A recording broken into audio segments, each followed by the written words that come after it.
There are many reviews you can go seek out right now that critique the Spyro Reignited Trilogy as how well it holds up to memory, and if it recaptures what made people enjoy it so much when they were younger. However, if you're like me and you never played a single second of a Spyro game before, you might be wondering how this trilogy performs not necessarily as a nostalgic blast from the past, but just as a 3D adventure platformer you can go buy in 2018.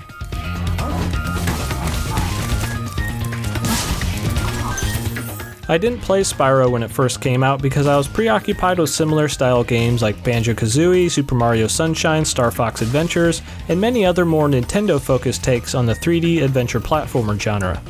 I do have a soft spot in my heart for this certain style of collectathon platformer, and I'm here with pretty surprised impressions of the Spyro trilogy. I can confirm that even with zero nostalgia or prior knowledge, these games are still a heck of a lot of fun now, especially if you're getting bored of the slower paced, methodical, big budget games we've gotten this season, and just want to sit back and enjoy something a little more video gamey.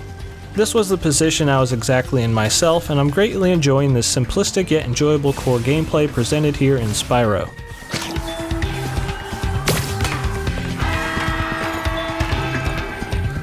The games themselves offer up the traditional hub worlds that lead you to various micro levels where you'll be tasked with numerous objectives and tons of collectibles to collect, of course. Now, speaking of collectibles, this is a touchy thing to nail down correctly. An overabundance of collectibles can make you often numb to it and not care to 100% the levels, or if there's too few collectibles, this can lead to a lot of empty space in levels where you don't care to explore.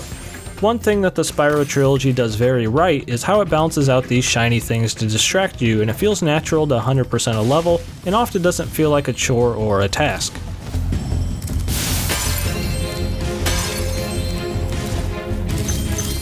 If you're one of those people who have been trying to recapture the magic of this genre with recent throwback attempts like Yooka-Laylee or A Hat in Time, and were left either wanting or left wanting more, this is definitely going to satisfy that very specific craving that seems to have cropped up within the last 5 or so years amongst many 20 to 40-year-old gamers.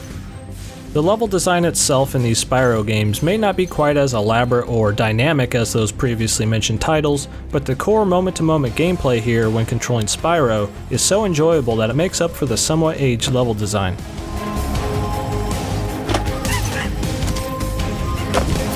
So in conclusion, this is not a review, just a perspective on the game as something that just exists in 2018 without any prior context, and is it fun or not?